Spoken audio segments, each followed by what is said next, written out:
শ্ৰদ্ধাৰ ৰাইজ, আজিৰ এই দিনটোত মই কেইবাটাও বিন্দুৰ ওপৰত কেইটামান দিশৰ ওপৰত আপোনালোকৰ দৃষ্টি আকৰ্ষণ কৰিম।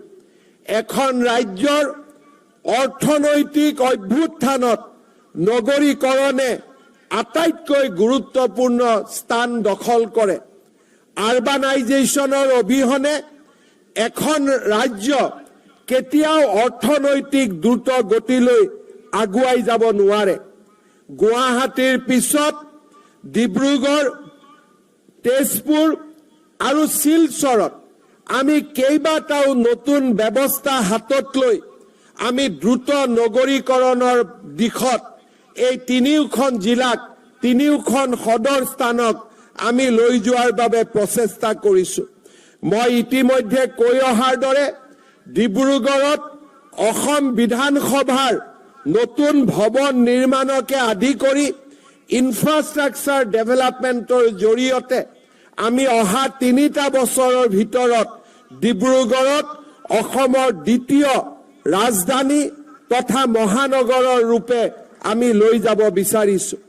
তেজপুৰত অসমৰ ৰাজ্যপালৰ বাবে ৰাজভৱন নিৰ্মাণ কৰি অসমৰ সাংস্কৃতিক ৰাজধানীৰ পৰিচয়েৰে আমি তেজপুৰত উদ্ভাসিত কৰিব বিচাৰিছো। শিলচৰত আমি এটা সচিবালয় নিৰ্মাণৰ লগতে মুখ্য সচিবৰ কাৰ্যালয় শিলচৰত নিৰ্মাণ কৰি আমি বৰাক আৰু ব্ৰহ্মপুত্ৰৰ মাজৰ দূৰত্ব হ্ৰাস কৰি আমি অসমক এখন মহান ৰাজ্যলৈ লৈ যাব বিচাৰিছো। ইয়াৰ উপৰিও মাজুলী যোৰহাটৰ ওপৰত দলং, নুমলীগড় আৰু গহপুৰৰ মাজত আণ্ডাৰ ৱাটাৰ টানেল, ব্ৰহ্মপুত্ৰৰ তলেদি আণ্ডাৰ ৱাটাৰ টানেল, কাজিৰঙাৰ ওপৰেদি এলিভেটেড কৰিডৰ, মৰিগাঁও আৰু দৰঙৰ মাজত নতুনকৈ ব্ৰহ্মপুত্ৰৰ ওপৰত দলং, নাৰেংগী আৰু কুৰুৱাৰ মাজত সংযোজনেৰে গুৱাহাটীৰ উত্তৰ পাৰ আৰু দক্ষিণ পাৰক সংযোজন আৰু ধুবুৰী আৰু গোৱালপাৰাৰ মাজত ফুলবাৰীৰ দলং নিৰ্মাণেৰে বাংলাদেশ, অসম, ভূটানৰ মাজত ইকনমিক কৰিডৰ নিৰ্মাণৰ দৰে আমি দূৰগামী পদক্ষেপ হাতত লৈছো।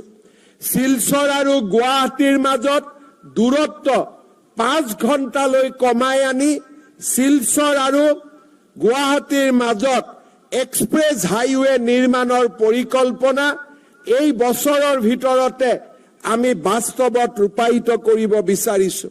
ডিব্ৰুগড় আৰু গুৱাহাটীৰ মাজত থকা 8 ঘণ্টাৰ দূৰত্বক আমি 5ৰ পৰা 6 ঘণ্টালৈ হ্ৰাস কৰিবৰ বাবে গুৱাহাটী আৰু ডিব্ৰুগড়ৰ মাজত এক্সপ্ৰেছ হাইৱে নিৰ্মাণৰ পৰিকল্পনাও আমি লাহে লাহে বাস্তৱলৈ ৰূপ দিয়াৰ কামত আমি আগবাঢ়িছো।